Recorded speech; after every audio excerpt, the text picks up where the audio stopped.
Boa tarde a todos. Às 14 horas e 4 minutos, eu declaro aberta a 95ª Sessão Ordinária do Tribunal Regional Eleitoral do Rio Grande do Norte, hoje, 17 de dezembro do ano de 2019. Questiono da Corte com relação à ata da sessão anterior. Alguma observação? Não há. Aprovada. Expediente algum? Não há expediente, senhor presidente. Obrigado. Comunicação, indicações e propostas. Resiste somente a realização da reunião que tivemos aqui com os 60 magistrados e 60 chefes de cartório das zonas eleitorais, e que pela manhã uma prestação de contas com a participação da presidência, da corregedoria, direção-geral, escola judiciária, Secretaria de Tecnologia da Informação e Asplan, bastante proveitosa. Teve o início às 9 horas e encerrou já por volta de 12 horas e 15 minutos. E na parte da tarde, um debate bastante... questões outras, apenas estive no início do debate, mediado por doutora Caroline Maciel, participação do doutor Ricardo, doutor Carlos Wagner, e aberto às perguntas dos participantes, e as informações que a mim chegaram foi somente de elogios. E eu aqui agradeço a doutora Caroline por ter aceito o convite, doutor Ricardo, doutor Carlos Wagner, doutora Adriana, que iria participar, mas convidada de última hora, plenamente compreensível a sua não participação, de modo que a experiência foi rica e proveitosa para o nosso tribunal. E agora um registro triste e é um voto de pesar que proponho aqui em razão do falecimento na tarde de ontem, uma morte inesperada, da esposa do magistrado Alceu José Cico, senhora Luana, doutor Alceu, que até pouco tempo esteve com assento aqui na corte, e o velório acontece no dia de hoje, o sepultamento no final da tarde. Então, eu submeto à corte. Todos de acordo? De acordo. De acordo. De acordo. Aprovado. Registro a presença dos advogados, doutor Alain, doutor... Chega me faltando aqui me ajuda aí, doutor Fernando. Abraão. Cérvulo. Não, Carlos Cérvulo é o doutor decano. Carlos Decano é o último. Está faltando aqui pedido de sustentação oral. Cadê? Doutor Altair. Doutor Carlos Cérvulo, que é o decano. Então sejam todos bem-vindos. E, por fim, um voto de congratulações. Hoje é um natalício da nossa secretária judiciária, doutora Lígia Limeira. Saúde, paz, doutora Lígia. Tudo de bom na sua vida. Parabéns. Todos de acordo com as congratulações? De acordo. De acordo. Então, aprovada a unanimidade. Desembargador Cornélio, comunicação, indicações e propostas. Nenhuma, só me associar às propostas. Doutor Carlos Wagner. Também sem comunicações e proposições, senhor presidente, também apenas me acostando às moções já aqui veiculadas. E só registrando que no final da sessão nós teremos o lançamento da revista eleitoral. Então, ficará para o final com a participação aí dos articulistas. Doutor José Dantas de Paiva. Também sem nenhuma proposta, presidente, só me associando às moções, a da tristeza do falecimento da esposa do colega Alceu, com quem eu trabalhei. Na época ele era juiz de Janduís e eu promotor de justiça, e nós trabalhamos juntos. E ali firmamos a nossa amizade. Então a amizade existe há um bom tempo. E ao mesmo tempo a alegria pelo aniversário de Lígia Limeira aqui, né? e para ela muitos anos de vida com saúde, paz e fé, para que ela possa ter sucesso na vida. Mais sucesso, né? Sucesso Mais já sucesso. tem, mais sucesso. Doutor Ricardo Tinoco, comunicações, indicações e propostas. Sem nenhuma proposição, senhor presidente, também igualmente me associar às moções e proposições feitas por Vossa Excelência, com especial referência a esse momento difícil, porque o nosso colega Alceu Cico está a vivenciar, e também aproveitar o ensejo para expressar aqui a Lígia, toda a satisfação de tê-la conosco aqui, desejar a ela muito sucesso, muitas alegrias, muitas realizações aí na sua trajetória. Doutora Adriana Magalhães. Sem proposições, senhor presidente, só me acostar àquilo que já foi proposto e direcionar um especial abraço de parabéns à doutora Lígia e votos de uma nova idade repleta de bênçãos. Doutor Fernando Jales. Senhor presidente, também me associar às proposições que foram feitas, a lamentar a tragédia na vida do doutor Alceu, pessoa bacana, estimada por muitos, e parabenizar a doutora Lígia, que com essa alegria contagiante que cativa todos. Parabéns, doutora Lígia. Sem proposições. Doutora Carolina Maciel. Senhor presidente, também me acosto aos votos já feitos, principalmente parabéns à doutora Lígia, que com essa doçura, essa alegria, sempre nos recebe aqui muito bem. Quero agradecer, que ela tenha muita saúde, muita paz, muita felicidade. Obrigado. Iniciemos então os julgamentos, e um deles tem pedido de sustentação oral, que é o mandado de segurança número 211, de 59, ano 2019, relatoria da doutora Adriana Magalhães, impetrante Diva Maria de Araújo, o advogado é o doutor André Castro, impetrado o juízo da 30ª Zona Eleitoral Macau. Tem uma questão de ordem aqui que eu submeto à corte, e o pedido de sustentação oral foi formulado somente agora, não é isso, doutor? Me parece que o nosso regimento fala em 24 horas de antecedência, não sei se eu vi aqui o regimento. Da minha parte, ainda não tenho nenhum obstáculo com relação à defesa oral. De minha parte também não. Excelência. Acho que só o advogado está presente. enriquece o debate. Todos de acordo, então? Então, para a leitura do relatório, a doutora Adriana tem a palavra. Diva Maria de Araújo impetrou mandado de segurança em face de ato da juíza da 30ª Zona Eleitoral Macau, com pedido de tutela de urgência. Segundo narra, a juíza eleitoral proferiu decisão interlocutória teratológica nos autos da ação de investigação judicial eleitoral número 119/74 de 2018, proposta em face da hora impetrante e com trâmite perante aquele juízo.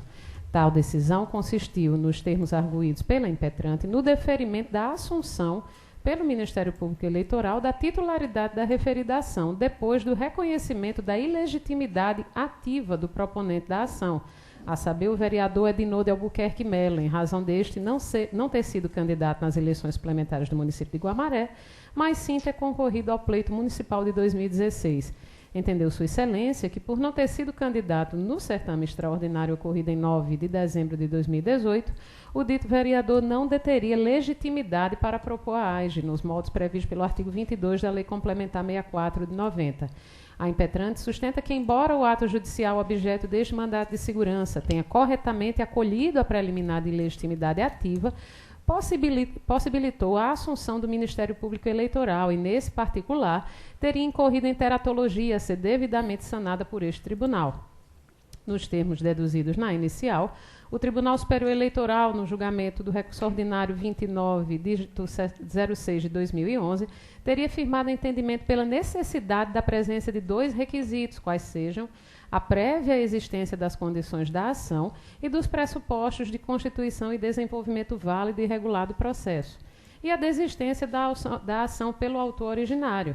E, na ótica da impetrante, nenhum dos dois referidos requisitos estaria presente na hipótese da AIGE questionada. De acordo com os fundamentos deduzidos, não sendo legitimado, não estão presentes as condições da ação e os pressupostos de constituição do processo. A ausência da condição de ação, pressuposto de constituição do processo, torna nulo todos os atos processuais, desde o protocolo da petição inicial, razão pela qual é impossível, ultrapassada a data da diplomação, a convalidação da irregularidade com a assunção do Ministério Público Eleitoral ao polo ativo da demanda. Diante do ato apontado como teratológico, a impetrante entende estar sendo submetida ao ilegal constrangimento de ser alvo de processo nulo desde seu nascedouro, pois promovido por parte sem legitimidade processual, o que, per si, evidenciaria perigo de dano suficiente à medida liminar de suspensão da tramitação daquele processo e tem-se ante a urgência do ato instrutório aprazado. Acrescentou ainda a impetrante que o ato coator também cuidou em aprazar a audiência de instrução para o dia 23 de outubro de 2018, motivo pelo qual urge a necessidade de determinação liminar deste tribunal para suspender a realização de tal ato, a fim de evitar o iminente dano de submeter a impetrante a ato cuja nulidade é evidente como deveras argumentada. Com esses fundamentos, pleiteou liminar para que fosse determinada a suspensão da audiência de instrução aprazada para o dia 23 de outubro, bem como para que se abstivesse o juízo de executar qualquer outro ato de instrução processual. No mérito, requereu fosse concedida a segurança para declarar a nulidade da decisão que permitiu a assunção do Ministério Público Eleitoral ao polo ativo e, em consequência disso, determinar a extinção do processo sem resolução do mérito, uma vez que se constituiria em direito líquido e certo da impetrante. O pedido de tutela de urgência requerido a título cautelar foi deferido por esta relatora e, via de consequência, foi suspensa a tramitação da ação de investigação judicial eleitoral número 119/74 de 2018, com o consequente cancelamento da audiência de instrução aprazada para o dia 23 de 10 de 2019. Instada a se pronunciar, a douta Procuradoria Regional Eleitoral se manifestou pela concessão da ordem para fins de determinar a extinção, sem resolução de mérito, da ação de investigação judicial eleitoral número 119/74 de 2018, em trâmite na 30ª Zona Eleitoral, ratificando-se assim a liminar concedida. Devidamente notificada para ingressar no feito, em atenção ao rito previsto na norma, a Advocacia Geral da União informou não ter interesse jurídico no presente mandamos. É o relatório, senhor presidente. Em discussão, aprovado o relatório. Doutor Altair, senhor presidente, só pela ordem. No relatório eu vi que se trata de processo oriundo de Guamaré, comarca lá de Macau, e eu, inclusive, anunciei aqui que não vou participar do julgamento amanhã da relatoria do Dr. Carlos Wagner, por motivo de foro íntimo, afirmei suspeição lá e já queria afirmar de cara aqui nesse processo também. Faço agora por ter só reparado que era de lá, depois da leitura do relatório. Perfeito. Processo da zona eleitoral lá de Macau, registrado a suspeição do juiz eleitoral Fernando Jales. Mas, como eu ia dizendo, doutor Altair, a juíza eleitoral relatora, a doutora Adriana, ela está concedendo a ordem. E eu tenho feito aqui, tomado essa prática, permitir que ela profira o seu voto, havendo eventual questionamento, a palavra será franqueada a Vossa Excelência. Então, doutora Adriana, Vossa Excelência tem a palavra. Pois não, senhor presidente. Nos termos deduzidos na inicial, Diva Maria de Araújo intenciona seja concedida a segurança para declarar a nulidade da decisão que permitiu a assunção do Ministério Público Eleitoral ao polo ativo e, em consequência disso, determinar a extinção do processo sem resolução do mérito, uma vez que se constituiria em direito líquido e certo da impetrante. Inicialmente, vale a nota de que, conforme pontuado pela douta Procuradoria Regional Eleitoral, abre aspas, no presente caso, vê-se que, de fato, se está diante de situação excepcional, porquanto inexiste recurso específico para combater a decisão proferida pelo juiz Acó, ato judicial este que poderá trazer grave prejuízo à impetrante, uma vez que ela responderá a uma ação natimorta e que poderá, inclusive, levar à cassação de seu mandato. Circunstâncias estas que nos permitem concluir pelo excepcional conhecimento do presente mandamos. Portanto, a míngua de recurso específico cabível à impetração de mandado de segurança para combater o ato processual que poderá acarretar evidente lesão ao direito invocado pela impetrante. Compulsando os autos, verifica-se realmente ter autoridade coatora proferido decisão interlocutória consistente no reconhecimento da ilegitimidade do autor original da AIG 119, dígito 74, proposta pelo vereador Edinor de Albuquerque Melo em desfavor da ordem impetrante, e ato seguinte, na autorização para que o Ministério Público Eleitoral assumisse a titularidade da ação com a consequente continuidade do processo. Ocorre que o TSE já apreciou a matéria no julgamento do recurso ordinário 2906 de 2011, ocasião em que se posicionou pela necessidade do preenchimento de 2 requisitos. O primeiro, a prévia existência das condições da ação e dos pressupostos de constituição e desenvolvimento válido e regular do processo, e o segundo, desistência da ação pelo autor originário. E eu trago, então, à colação o acórdão proferido no recurso referido, e continuo no meu voto. No caso concreto, pois, a questão gira em torno de saber se houve o atendimento dessas balizas fixadas pela Corte Superior. Pois bem, quanto à presença das condições da ação, é sabido que o autor da já mencionada AIG, nos termos da jurisprudência, e tal qual foi reconhecido pelo juízo Acor, não detinha legitimidade para figurar no polativo daquela demanda, motivo pelo qual configurou-se hipótese de carência de ação. Assim, já se tem por não atendido o primeiro dos 2 requisitos. A esse fato, soma-se a falta igualmente do segundo requisito. É que não houve desistência formal do autor da AIG, e neste ponto é preciso se dizer que, mesmo que tivesse havido este pedido formal, o que não foi o caso, repita-se, tal desistência não seria materialmente válida, pois não se poderia, evidentemente, desistir daquilo para o qual não se tinha legitimidade para ajuizar. Portanto, diante da situação de carência de ação do autor da AIG, o parquê, evidentemente, não poderia suceder a titularidade da demanda em virtude da inevitável lógica, segundo a qual não se poderia dar continuidade ao que era nulo ou inexistente. Também não poderia prosseguir com a ação porque não houve pedido de desistência da ação. Nessa linha de raciocínio, a descabida assunção da titularidade da ação pelo Ministério Público Eleitoral toma contornos de tentativa de se driblar o vício processual que fez o processo padecer desde a raiz de nulidade absoluta em face da reconhecida ausência de legitimidade do autor. Assim sendo, a pretensão autoral neste mandado de segurança parece muito bem alicerçada, especialmente no precedente da Egrégia Corte Superior, em ordem a determinar a concessão da ordem pretendida para reconhecer a impossibilidade de o parquê dar continuidade à ação em sucessão processual e, por extensão, declarar a extinção da AIG sem resolução do mérito por falta de uma das condições da ação nos termos do artigo 485, combinado com o artigo 354, todos do Código de Processo Civil. Forte nesses fundamentos, senhor presidente, em consonância com o parecer ministerial, eu encaminho meu voto para conceder a ordem pleiteada e, em consequência, determinar a extinção sem resolução de mérito da ação de investigação judicial eleitoral número 119/74, em trâmite na 30ª Zona Eleitoral. É como voto, senhor presidente. Perfeito. Desembargador Cornélio, como vota Vossa Excelência? Doutor Carlos Wagner. Senhor presidente, já votamos a questão de ordem muito bem conduzida e talvez até pela relevância da matéria, eu sugiro, se Vossa Excelência assim me permitir, que haja uma modificação no regimento interno desta Casa de Justiça que estabelece um prazo de antecedência para a formulação do pedido de sustentação oral, porque o Código de Processo Civil, no artigo 937, parágrafo 2º, diz que até o início da sessão poderá requerer o advogado ou o procurador a sustentação oral. E eu estava olhando exatamente a resolução 23.478 de 2016, que é aquela do TSE que interpreta quais dispositivos do Código de Processo Civil são aplicáveis no âmbito da legislação eleitoral. Já tive aqui, inclusive, várias oportunidades em que trago a lume essa resolução. E lá no artigo 16, que trata da ordem de julgamento nos processos, no tribunal,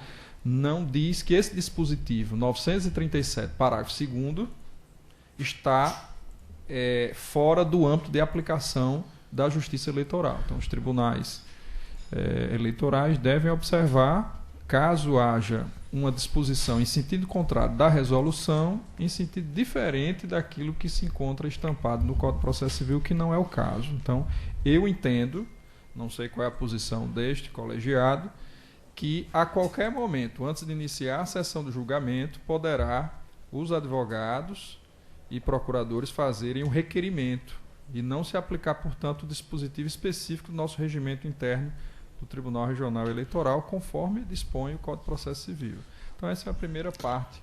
Eu estou plenamente de acordo com Vossa Excelência. Eu acho Imagino até que a Corte... isso não é o primeiro caso, não. Né? Outros já fizeram, já foi temos... cumprido o regimento nessa parte das 24 horas. É. Eu acho até que nós já fizemos até mais, porque o código fala até antes de iniciar a sessão. Exato. Inclusive, Eu senhor lembro presidente, aqui que já deferiram até depois de iniciada. essa é o a ano prática no passado. Tribunal Superior Eleitoral. Até antes do É, início da sessão de julgamento no TSE, é permitido que Lá os no Tribunal advogados de Justiça procedam temos feito à assim inscrição. também. Mas o que o Dr. Carlos Wagner Sugerindo a sugere é mudança tão do somente a dispositivo. mudança do dispositivo no regimento. Então, Nós já fazemos isso na prática. Né? na prática fazemos, mas não custa... Eu acredito. Para a gente não perder tempo na questão de ordem. Exatamente. Né? Então, sugestão colhida, assim, encaminhar a comissão a minuta e aí lá faz-se a propositura da mudança do regimento. Mas vamos ao voto do Dr. Carlos Wagner. Claro, no mérito, senhor presidente, eu acompanho a eminente relatora fazendo apenas uma ressalva quanto ao fundamento que é extraído de um precedente do Tribunal Superior Eleitoral, que foi proferido em outubro de 2015 e que, portanto, foi proferido na relatoria do ministro, à época, João Otávio Noronha, hoje presidente do Superior Tribunal de Justiça, que à época estávamos antes do Código de Processo Civil, em que se teve este julgamento, e eu aqui, pesquisando a jurisprudência do TSE, encontrei um agravo regimental no recurso especial eleitoral 277-22, 2016, oriundo de Capim Grosso, Bahia, de relatoria da ministra Rosa Weber, de 2017, em que, de certa forma, era como se no julgamento aqui se admitisse essa possibilidade do Ministério Público assumir a titularidade de uma ação eleitoral. Porque a tese aqui é de que, se no momento da propositura da ação eleitoral,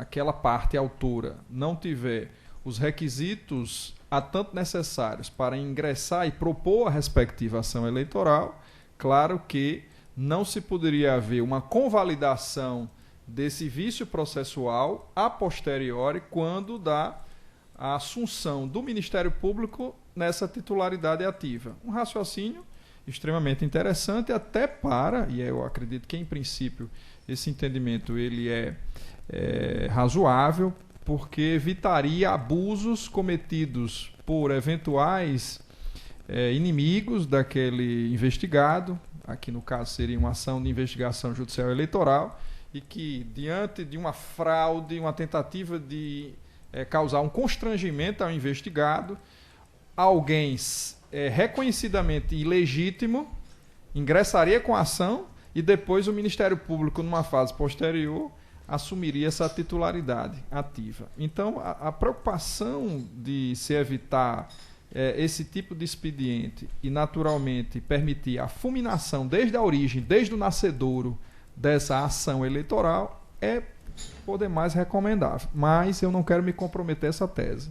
Não quero me comprometer essa tese, por quê? Porque me parece que neste julgado a que me referi, o Tribunal Superior Eleitoral, ele admite, no caso concreto, caso claro que é uma situação de sucessão processual, era um titular ativo que foi substituído por outro, mas o Tribunal Superior Eleitoral, neste caso, 2017, diz assim: vamos mandar o processo para o Ministério Público porque ele tem interesse de assumir a relação processual. Inclusive, no final do voto, diz assim: o candidato que ocupa o polo ativo não age para defender direito próprio, pois sua legitimação decorre da necessidade de se resguardar o interesse público na preservação da lisura do pleito, o que se aproximaria, portanto, do interesse do Ministério Público de assumir essa ação eleitoral aqui.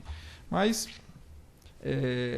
por outro fundamento, acredito que a relatora tem razão, que é o quê? É o fato de ter havido a decadência em relação ao Ministério Público. Então, óbvio que não poderia o Ministério Público, depois de ter ultimado a decadência, propor ingressar na relação processual na condição aí de novo autor da ação de investigação judicial eleitoral. Então, nesse sentido, por este fundamento específico, pela ocorrência da decadência, inclusive essa tese ela é defendida pela eminente Procuradora Regional Eleitoral. Acredito que a concessão da segurança, tal como proposta na inicial, se impõe na hipótese. É como voto, senhor presidente. Perfeito, doutor Carlos Wagner. Doutor José Dantas, de Paiva. Eu vou acompanhar a relatora, senhor. Doutor Ricardo Tinoco. Eu vou acompanhar a relatora, mas fazendo só um pequeno discrimen com relação ao fundamento utilizado pelo doutor Carlos, porque eu quero crer, eu faço algumas restrições a esse entendimento que ele citou do TSE, porque não me parece que a hipótese seja de substituição processual, não. Até porque a figura da substituição processual não se confunde com a da sucessão, né? Todos nós sabemos. Na substituição, nós temos o substituto defendendo o interesse alheio em nome próprio, o que, na verdade, não se daria no caso dos autos. Eu penso que falta ao Ministério Público mesmo, nesse caso, e aí eu vou concordar com esse entendimento vazado aí no voto da relatora, a condição de substituir o impetrante, porque, na verdade, já se tem por reconhecida a ausência de legitimidade dele, e, como tal, o processo deveria ter sido extinto precocemente, prematuramente, sem exame e julgamento do mérito da causa. Portanto, eu vou acompanhar a relatora fazendo essa referência. Eu tenho algumas dúvidas e até dificuldade de compreender como é que o Ministério Público, nesse entendimento do TSE, poderia assumir a titularidade da ação, porque, inclusive, só para fechar mesmo, quando se analisa a legitimidade, deve-se verificar na integralidade a causa de pedir. E me parece que o interesse imediato no aforamento do mandado de segurança é o interesse do impetrante mesmo, da pessoa física. Ainda que a gente saiba que em matéria de direito eleitoral existe um interesse público reflexo. Eu não ouvido isso, mas eu tenho alguma dificuldade de compreender, como o TSE compreendeu, como é que se daria aquilo que, salvo engano, o excerto ele chama de sucessão processual. Então, eu vou acompanhar a relatora fazendo essa pequena, apresentando essa pequena diferença na fundamentação. Processo julgado à unanimidade nos termos do voto da relatora, com os destaques formulados pelos juízes eleitorais Dr. Carlos Wagner e Dr. Ricardo Tinoco. Na sequência, retomando a ordem cronológica, embargos de declaração número 1531, bicho 81, ano 2018, relatoria do juiz eleitoral Dr. Fernando Jales, embargante Maria Bethânia Araújo Dantas, o advogado Dr. Caio Vitor. Está em mesa, doutor Fernando? Está em mesa, senhor presidente. Vossa Excelência pode, querendo fazer o resumo.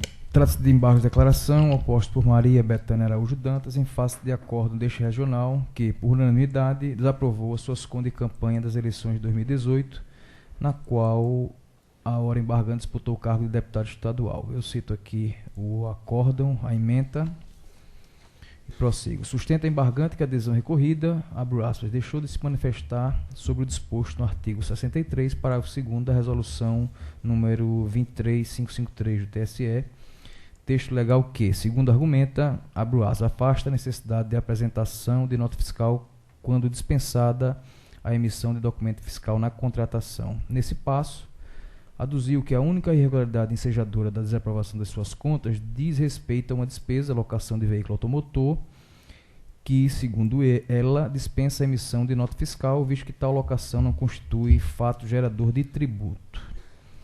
Nesse contexto, pediu acolhimento dos aclaratórios para sanar a omissão apontada com efeitos infringentes para aprovar as contas da recorrente, senhor presidente. Recebi hoje pela manhã e trago hoje independente de pauta. É o relatório. Em discussão, aprovado o relatório. Como vota Vossa Excelência?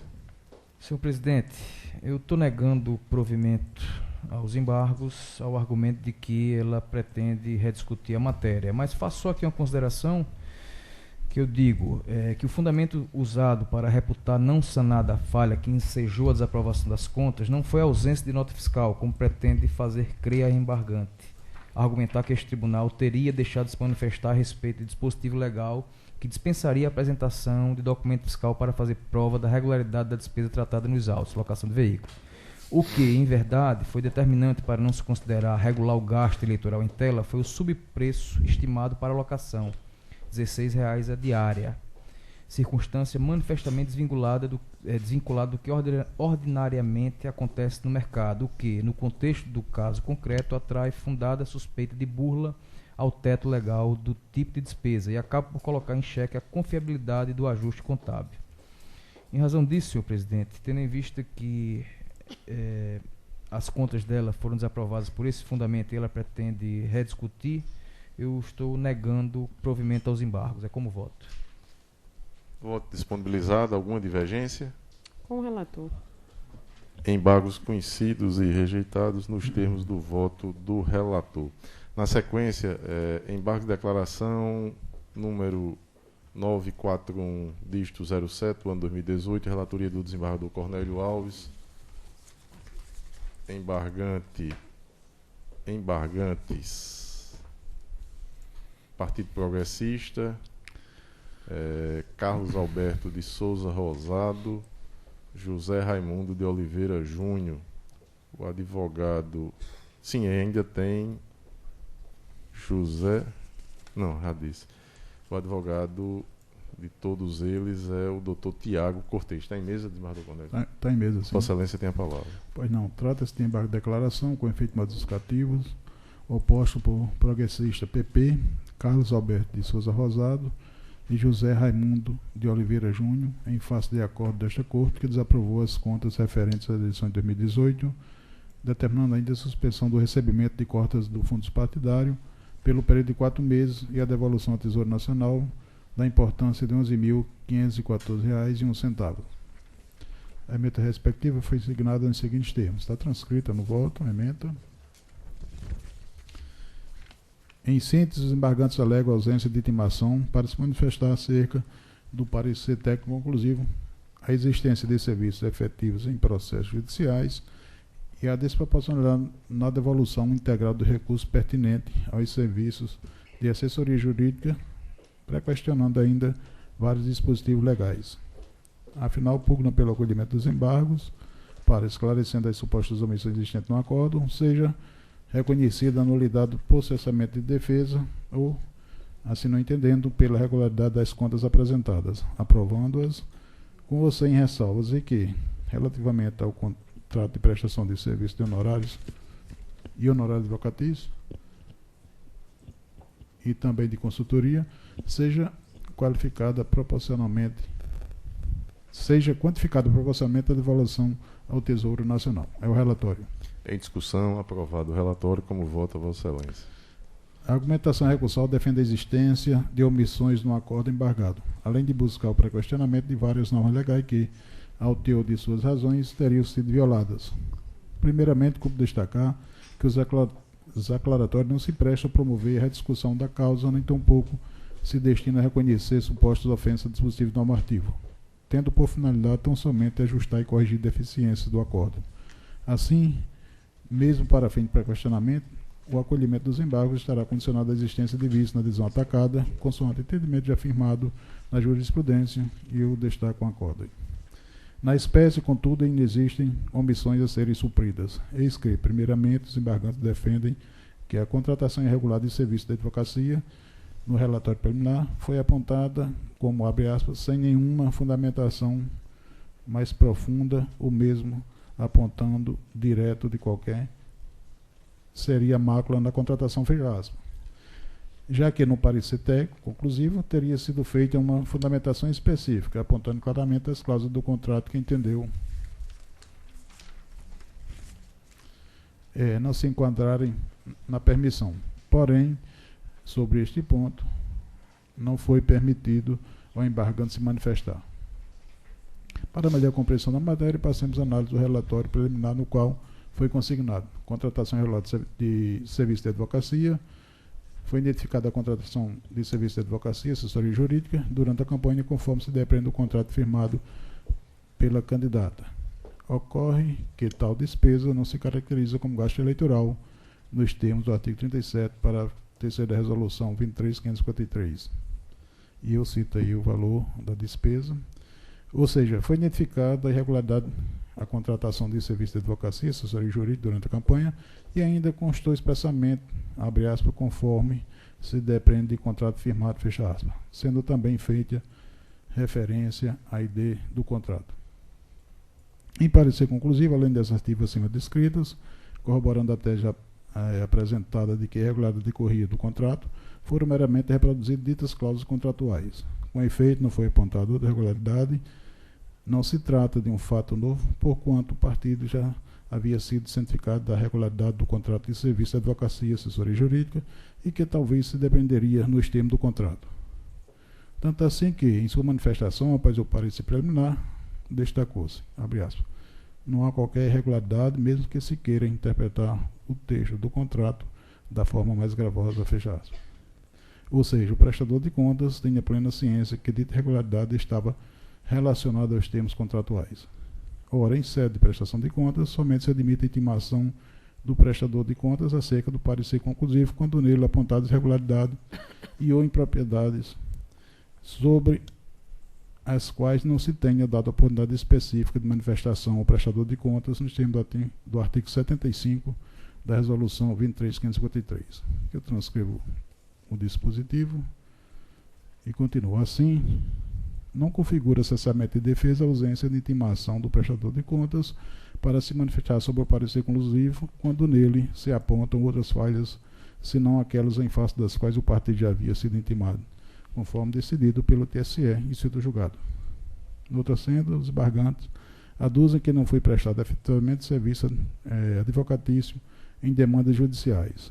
Todavia, ainda que eventualmente não tenha sido efetivamente prestado serviço de assessoria jurídica em processos judiciais, o contrato firmado entre as partes abrangia tais serviços que, indubitavelmente, foram considerados para fins de quantificação do valor contratado. Por fim, os embargantes sustentam que, relativamente ao contrato de assessoria jurídica, deveria ter sido quantificada proporcionalmente à devolução do Tesouro Nacional, já que, a teor das suas razões, também haveria previsão de serviço de consultoria, em que pese a cláusula primeira, além do serviço de advocacia, assessoria e pactuação dos serviços honorários, haver referência ao termo consultoria nas cláusulas seguintes, as quais, vale ressaltar, foram transcritas na edição embargada. Houve expressa e inequívoca delimitação do objeto contratual, sendo duvidoso que os serviços contratados não abrangeram o serviço de consultoria jurídica. Se não vejamos, eu transcrevo a cláusula do contrato.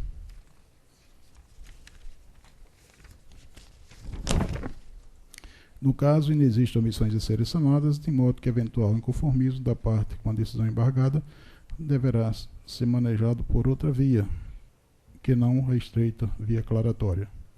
Além disso, urge ressaltar que o embargo da declaração não tem poder desiderado revalorar o material probatório e rediscutir a causa, conforme já decidido este tribunal em outras ocasiões.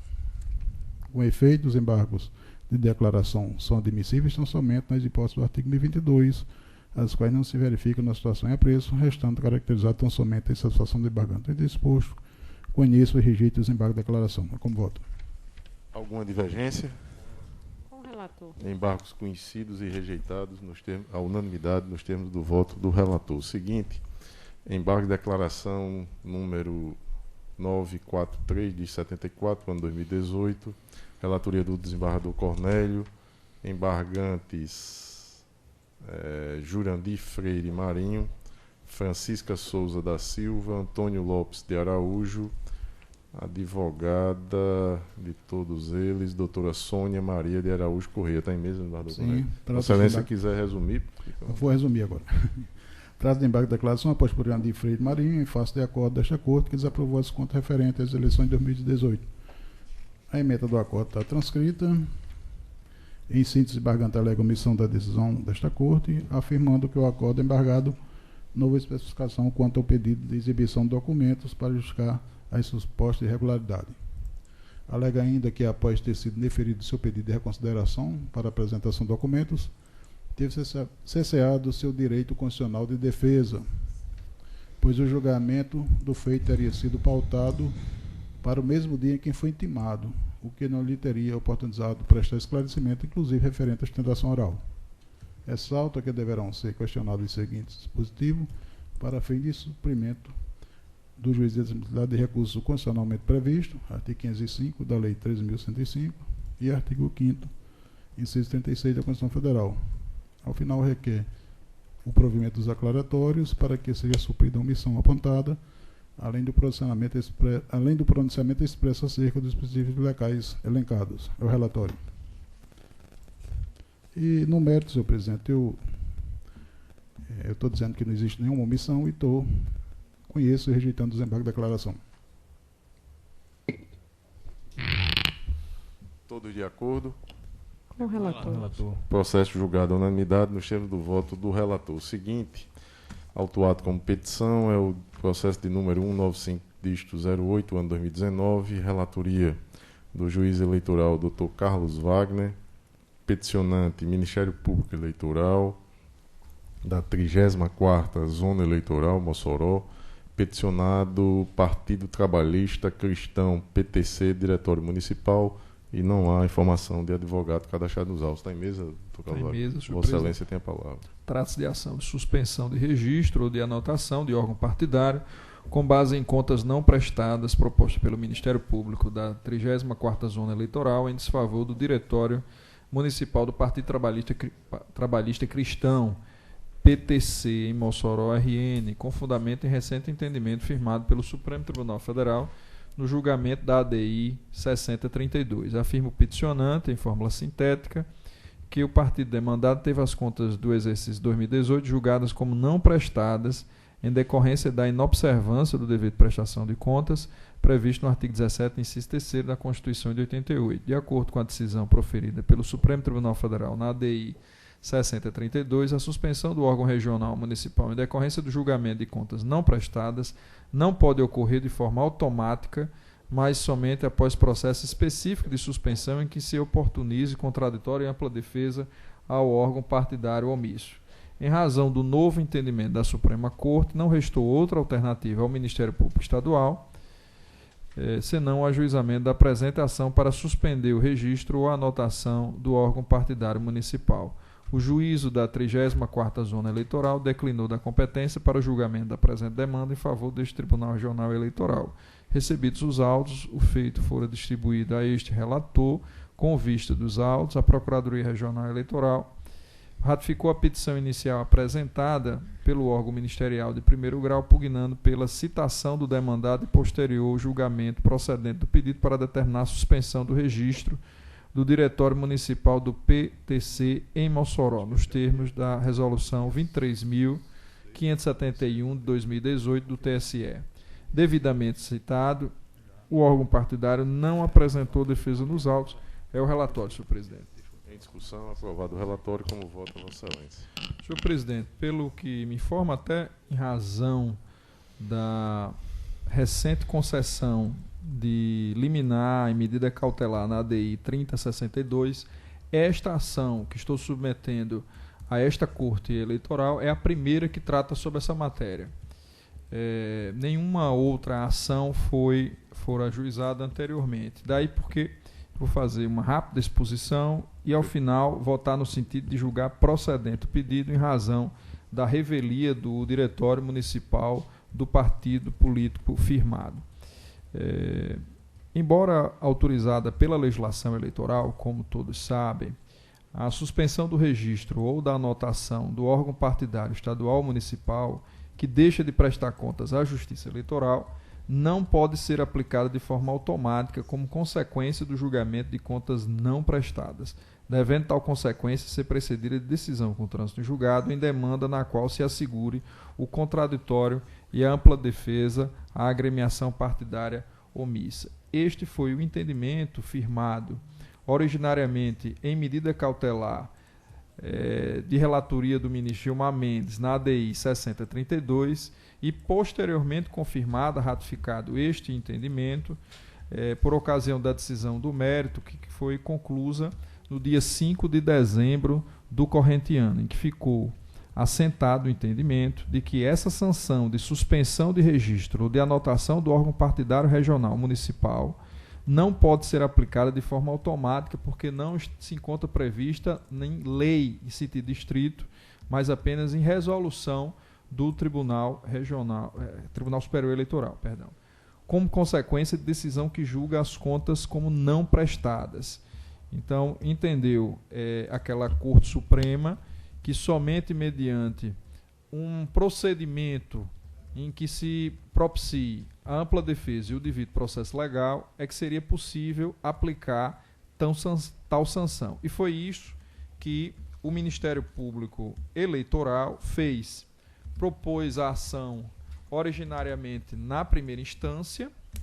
No entanto, o juízo eleitoral de primeira instância entendeu, com base no artigo 29, inciso 1º, alínea A do Código Eleitoral, que a competência para determinar registro ou cancelamento de registro de diretório estadual e municipal de partido político pertence ao Tribunal Regional Eleitoral e não ao juiz eleitoral de primeira instância. Então, razão disso, e de fato tem razão o juiz quando declinar de sua competência para esta corte e, consequentemente, o processamento da demanda deve ser feito perante este tribunal. Recebida a ação de suspensão de registro ou de anotação de órgão partidário, determinei o processamento desta ação. O diretório municipal do partido político em Mossoró foi devidamente citado, não apresentou contestação, nem muito menos defesa, e, em razão disso, entendo que deve ser aplicada a sanção de suspensão de registro ou de anotação de tal órgão partidário municipal. Embora tenha o juízo eleitoral de primeira instância aplicado em seu acordo no julgamento de contas como não prestadas essa penalidade, mas essa penalidade só pode ser aplicada mediante prévia existência e desenvolvimento de tal procedimento, que é exatamente esta ação que ora estamos a julgar neste colegiado.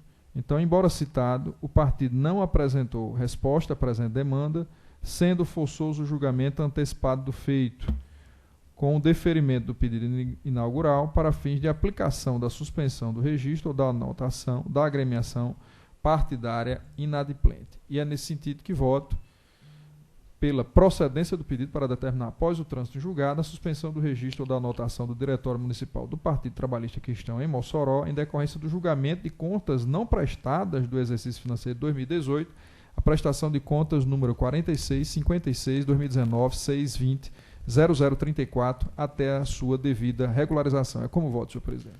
Doutor José Dantas de Paiva, como vota Vossa Excelência? Acompanho o relator, senhor presidente. Doutor Ricardo Tinoco. Bem, acompanho o relator. Doutora Adriana Magalhães. Com o relator, senhor presidente. Doutor Fernando Jales. Também com o relator, senhor presidente. Desembargador Cornélio. Acompanho o relator. Processo julgado à unanimidade nos termos do voto do relator. O seguinte, recurso eleitoral número 3...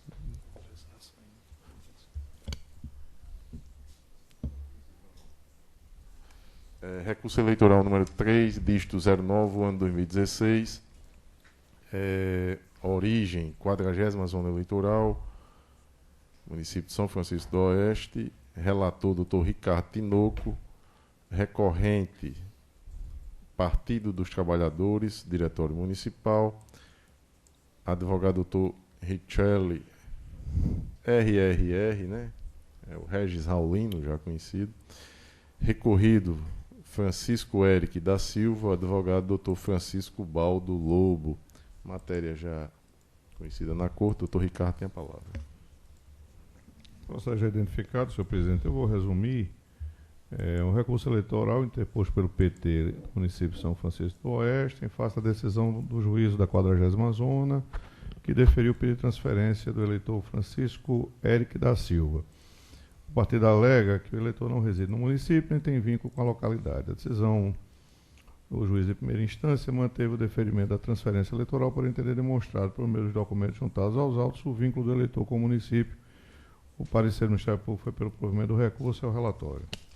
Em discussão, aprovado o relatório. Como vota Vossa Excelência?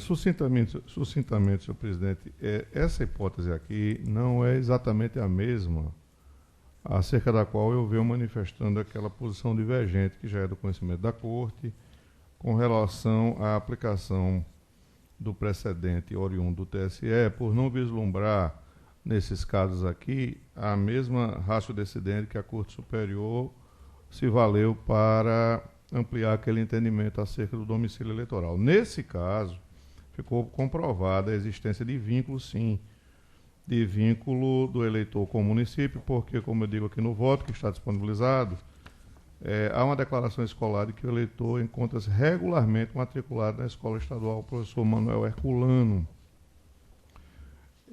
E na ocasião do oferecimento das contrarrazões, o eleitor trouxe aos autos outra declaração ainda, dessa vez emitida pela Escola Municipal 7 de Setembro, também situada na localidade. O que só reafirma, senhor presidente, o que o meu entendimento não é tão estreito, tão restritivo, porque eu estou a admitir vínculos de natureza comunitária, elos que o eleitor venha a manter com a municipalidade e a comunidade com relação, por exemplo, ao fato de ser estudante, o que reforça o fato de que aquela posição mais se justifica para a hipótese em que, simplesmente alegando o vínculo afetivo que não tem relação nenhuma com moradia, patrimônio, exercício de alguma atividade comunitária, o eleitor só por só deseje transferir o seu título para a localidade. Então, como a hipótese não é aquela, eu estou concluindo meu voto pelo desprovimento do recurso, por vislumbrar justificativa suficiente para o deferimento da transferência requerida. É como voto. Doutor Ricardo, que é o único divergente nessa matéria, está negando provimento, imagino que os demais devam acompanhá-lo, não é isso? Naturalmente. Com o relator, senhor presidente. Processo julgado à unanimidade nos termos do voto do relator. Temos mais um, imagino.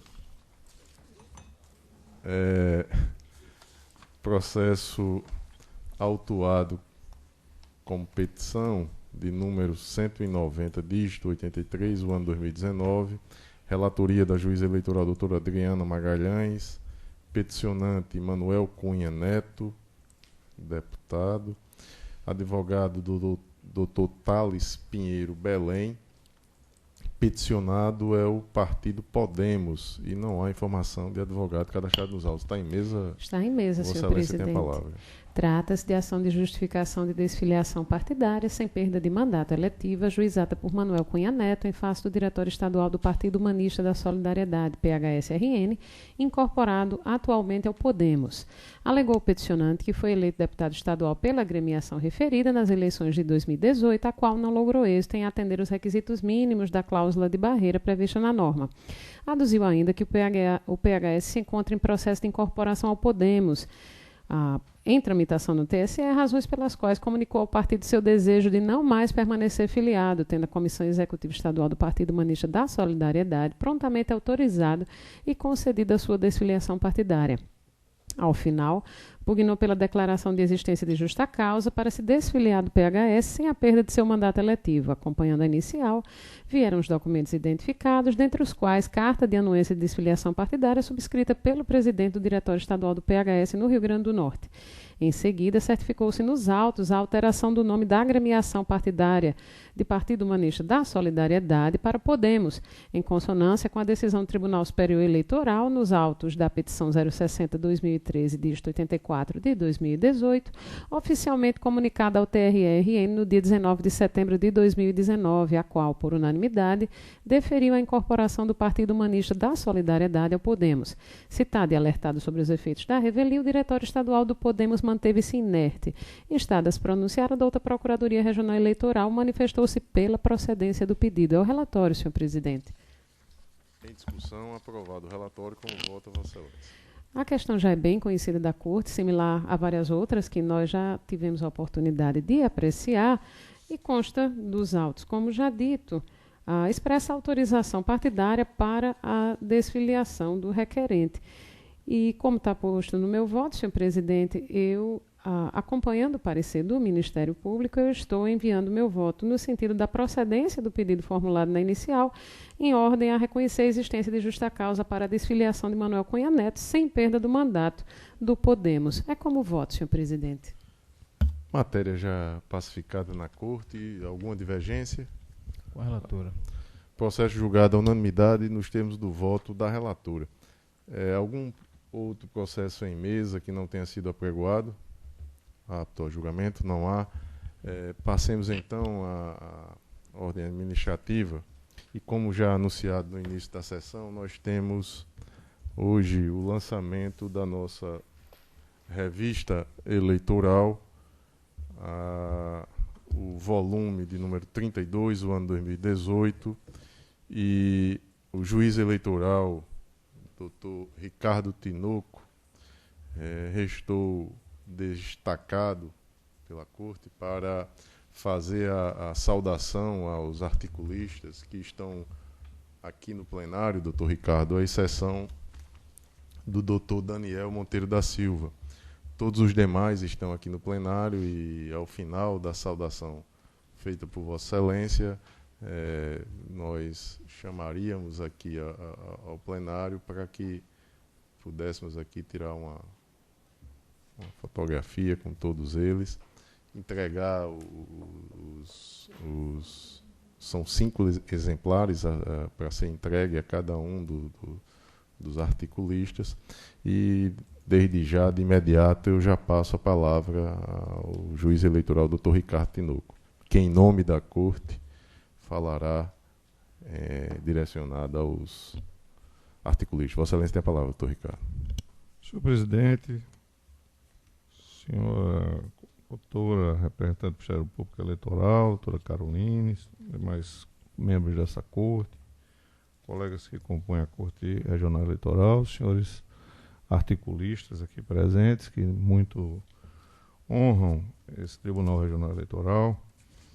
A palavra que principio nesse momento e de improviso, já que não preparei formalmente, por absoluta falta de tempo, uma saudação mais formal, é de absoluta satisfação total e integral, regozijo por ver e presenciar um trabalho composto por tão importantes artigos que tratam da matéria eleitoral com um caráter, metodologicamente falando, de grande relevo, preenchendo aquilo que na academia se afirma tratar da total aderência ao que nós hoje em dia muito defendemos, que é a interdisciplinaridade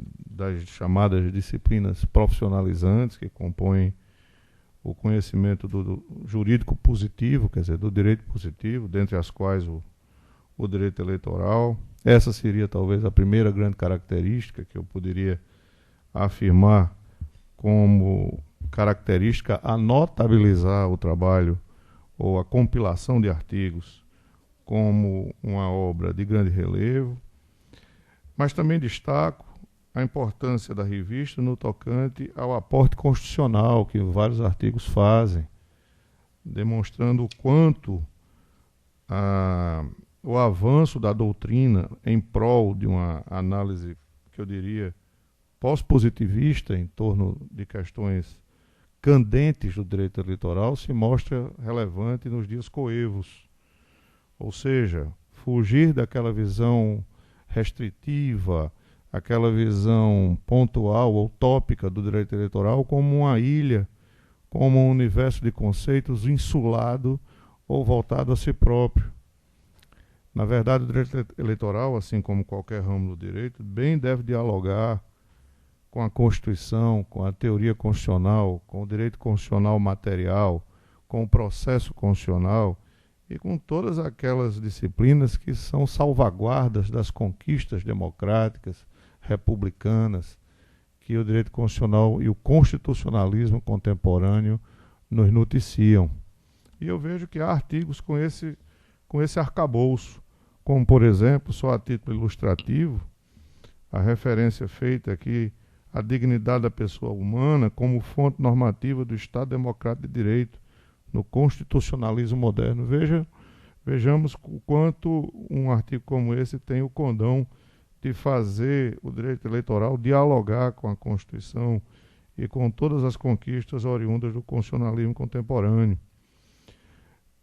O outro artigo que faz aporte no pensamento do justo filósofo Friedrich Miller, só pelo título nós já percebemos que a origem é essa, cuja denominação é Quem é o povo no Estado Democrático de Direito? A importância exatamente dos destinatários da democracia representativa. Um terceiro que faz alusão aos partidos políticos, enquanto bases conceituais importantes para a própria democracia. Em suma, na parte referente ao diálogo do direito eleitoral com o direito constitucional, a obra é por demais relevante. Um terceiro aspecto, uma terceira característica que também eleva sobremodo a contribuição de Vossas Senhorias à construção da revista, é o caráter transversal da abordagem, quer dizer, além do diálogo com as outras disciplinas, vê-se que alguns artigos têm esse sentido de estabelecer a discussão transversal no sentido crítico, quer dizer, de perpassar criticamente todas as questões que são inerentes aos temas eleitos. E por que não dizer, eu tive aqui o cuidado, acho que os colegas de corte estão também compulsando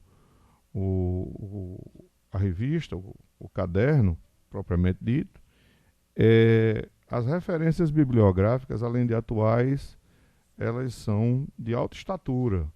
Ou seja, vê-se que houve o cuidado, o zelo, a atenção de se fazer citações que sejam efetivamente comprometidas com a defesa do argumento teórico, para que o artigo tenha começo, meio e fim, como todos nós exigimos quando estamos fazendo as suas análises metodológicas. Então a palavra, para não me alongar muito, é mais de reconhecimento, é de agradecimento pela contribuição de Vossas Senhorias, é de reconhecimento de que essa corte marca o seu compromisso também com a esfera do pensamento acadêmico, e nessa toada não é demais fazer referência aos merecidos elogios que a presidência do desembargador Glauber merece, no sentido de dar inteira atenção a esse propósito e desejar que esse começo não fique por aqui, que ele seja simplesmente mais que uma sinalização, mais que uma mera referência pontual de uma opção de vida, no sentido de também contribuir escolasticamente, academicamente, para a formação e construção do pensamento jurídico, mas que seja, sim, uma profissão de fé aqui publicamente assumida com a oferta dessas contribuições, que com certeza marcarão a atuação da Corte Regional Eleitoral do Rio Grande do Norte nesse plano de incremento doutrinário, acadêmico, que também na sociedade contemporânea é imposto ou é imposta a todas as instituições públicas. Fica aqui o meu abraço, o meu reconhecimento, o meu aplauso a essa disponibilidade em contribuir com esse periódico que tem uma origem já bastante antiga, ele vem de 1949, mas foi revisitado e reconfigurado com essa modelagem e periodicidade a partir de 94, e que ele venha a se aperfeiçoar com outros tantos artigos, certamente oriundos de vossas contribuições e de outros tantos que possam se somar a essa maravilhosa empreitada. Destacando, por último, a contribuição, inclusive, plural, porque aqui tem estudantes de direito, serventuários do Tribunal Regional Eleitoral, professores das mais diversas instituições. Quero fazer aqui o destaque ao meu colega, professor Daniel Monteiro, da Universidade Federal do Rio Grande do Norte, colega também aqui do Dr. Carlos Wagner, que muito também abrilhanta a revista com a contribuição sua. Então, são essas as palavras, em síntese, de parabéns e de estímulo à continuidade desse labor. Todos nós estaremos sempre sequiosos e esperançosos de recebermos tantas outras contribuições desse nível e dessa envergadura. Era isso, senhor presidente. Doutor Ricardo, parabéns aí pela saudação feita aos articulistas. Não poderia ser diferente quando destaquei Vossa Excelência para fazê-lo em nosso nome. Eu quero apenas fazer 2 registros aqui de que essa revista é uma interação do tribunal com a sociedade, assim como temos feito quando abrimos aqui as nossas portas para as exposições dos artistas plásticos. E aqui nessa obra nós temos advogados, assessores aqui, o assessor do jurídico do Ministério Público, então são servidor aqui do tribunal, doutor Daniel, que acaba de chegar aqui no pleno, é professor da Universidade Federal do Rio Grande do Norte, doutor Abraão, que também é professor da UniRN. Então é uma diversidade. Renato Vilar, que é nosso servidor aqui da casa, também um dos articulistas, advogados. Então é um diálogo que abrimos com a sociedade e que fica registrado aqui para a eternidade. Eu quero, o outro destaque que faço é lançar um desafio aqui para os senhores. E aí eu até me atrevo a me incluir. Doutora Caroline, desembargador, nós estamos lançando a revista de 2018, nós estamos no final de 2019. Próximo ano, o tribunal completa 75 anos. Então, nós poderíamos aqui fazer o lançamento de 2 volumes, uma edição especial com artigos aqui de integrantes da Corte, de ex-membros e também do Ministério Público. Abriríamos aqui doutora Carolina, doutora Cibele Benevides, que com certeza iria contribuir. Então, lançado o desafio, fica aí a nossa diretora já encarregada de montar um cronograma para que possamos, nesse ano de 2020, fazer um lançamento de uma edição especial, que seria o volume de número 33, e um outro volume de número 34 já no final do ano de 2020, e aí sim retomaria essa ordem cronológica. Agora eu quero convidar os articulistas que estão aqui presentes, doutor Abraão Luiz Filgueira Lopes, por favor, venha aqui. E aí destacar, por favor, doutor Abraão, aqui está em coautoria? Pois traga as coautoras aí. Para entregar o certificado e os volumes, por favor, tragam aqui os volumes.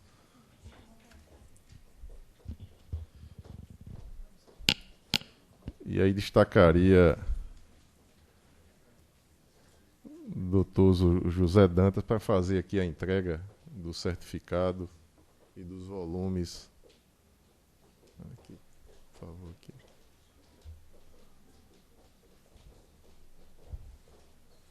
Doutor Abraão, aqui é o centro, aqui, doutor Abraão, por favor. Doutor Abraão e doutora Letícia. Isso, que é a coautora.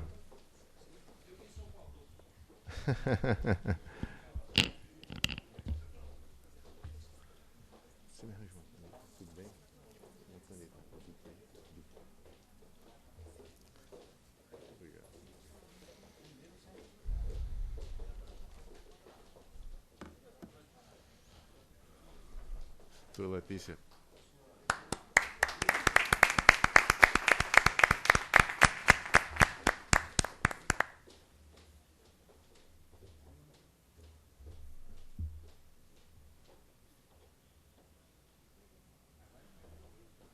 Parabéns, doutora.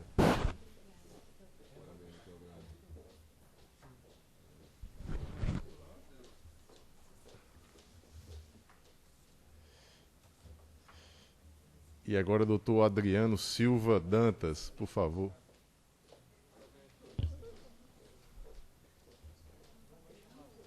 Vamos chamar outro agora, né, doutor Jadance?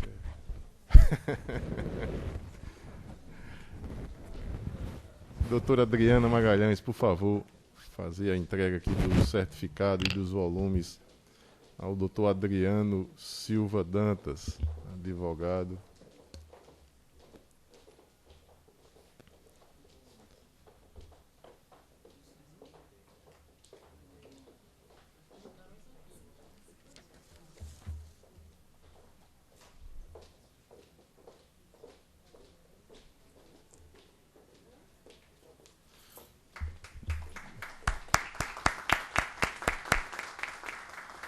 Doutor Adriano, que escreveu aí sobre as consequências penais do registro de candidatura fictícia para fins de atendimento da exigência contida no parágrafo 3º do artigo 10 da Lei 9.504/97. Parabéns, doutor Adriano. Muito obrigado. Na sequência, doutor Daniel Monteiro da Silva, professor da nossa Universidade Federal do Rio Grande do Norte, que, doutor Daniel, deixe-me ver aqui, Em coautoria com alguém também. que escreveu em coautoria com doutor Renan Rodrigues Pessoa, estudante do curso de Direito da nossa Universidade Federal do Rio Grande do Norte. Eu chamaria o doutor Ricardo Tinoco para fazer a entrega aqui a ambos.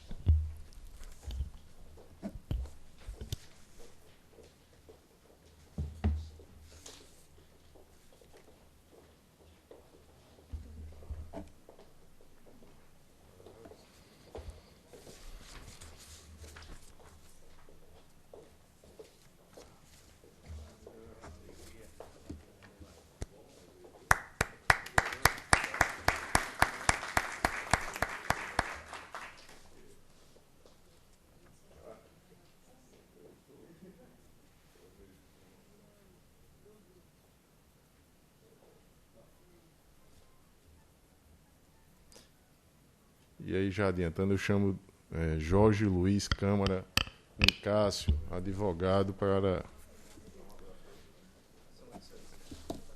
receber das mãos da doutora Caroline Maciel.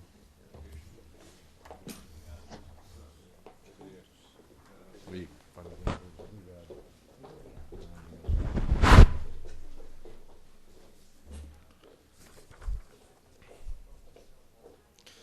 Jorge Luiz, que escreveu sobre a liberdade de expressão em tempos de fake news, conceitos, permanências e rupturas.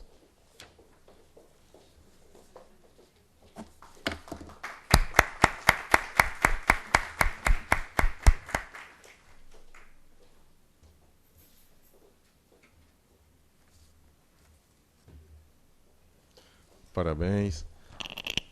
Parabéns. Agora, José Guedes da Fonseca Neto, assessor jurídico do Ministério Público do Rio Grande do Norte. E aí eu chamo o doutor Fernando Jales para fazer a entrega. E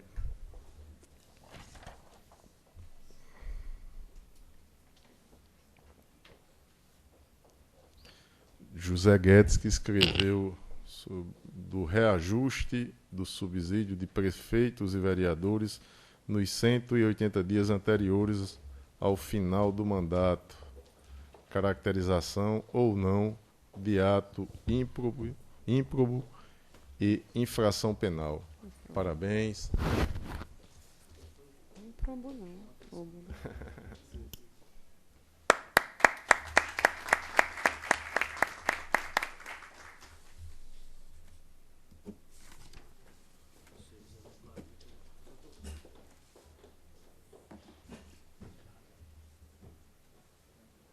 Rafael Gomes Campelo.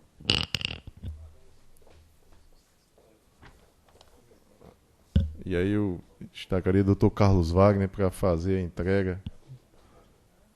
Rafael Gomes Campelo Rafael Gomes Campelo, que escreveu O Princípio da Segurança Jurídica e a Prescrição nas Ações de Ressarcimento por Danos ao Erário. Rafael, que é advogado e recebe das mãos do Dr. Carlos Wagner o certificado e os 5 exemplares.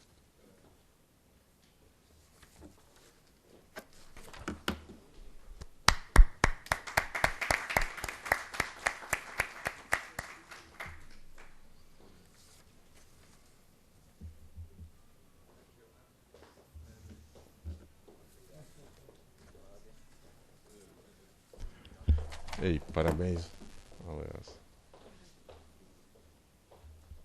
Renan Rodrigues Pessoa, novamente? Não, porque tinha, já recebeu, né? Renan já recebeu.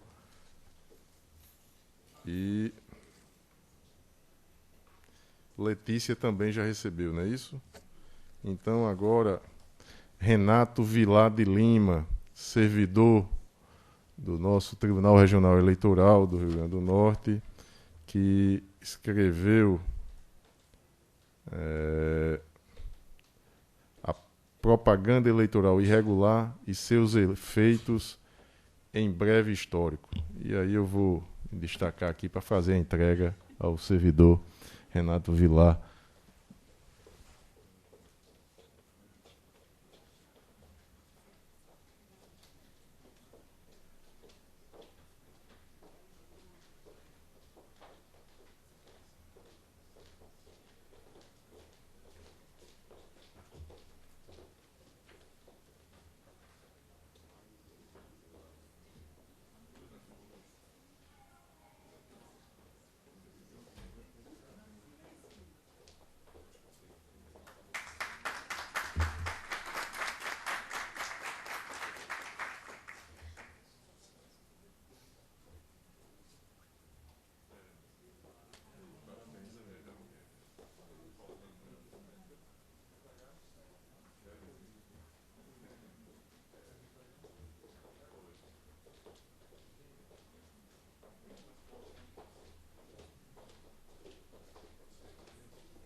Não. E o último aqui presente, Disseu Lopes da Costa, advogado, e que Disseu Lopes da Costa, que escreveu. Cadê Disseu? A dignidade da pessoa humana como fonte normativa do Estado Democrático de Direito, do constitucionalismo moderno. Então, para fazer a entrega, eu destaco aqui a nossa diretora-geral, doutora Simone Melo, para entregar o certificado e os 5 exemplares.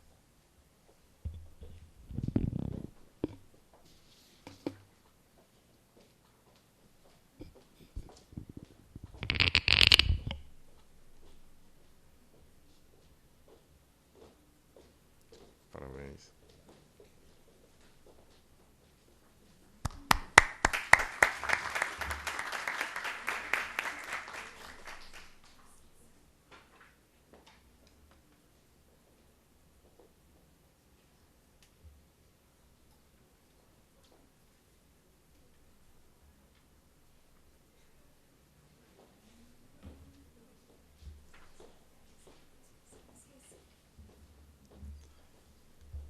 Então eu agradeço a presença de todos, mais uma vez. Ei, parabéns, obrigado aí pela contribuição. Agradeço a contribuição, o tempo dispensado por todos os senhores e senhoras. E, como dito, fica agora para a eternidade nos anais aqui do Tribunal Regional Eleitoral do Rio Grande do Norte. Às 15h23, eu declaro encerrada a presente sessão. Muito obrigado.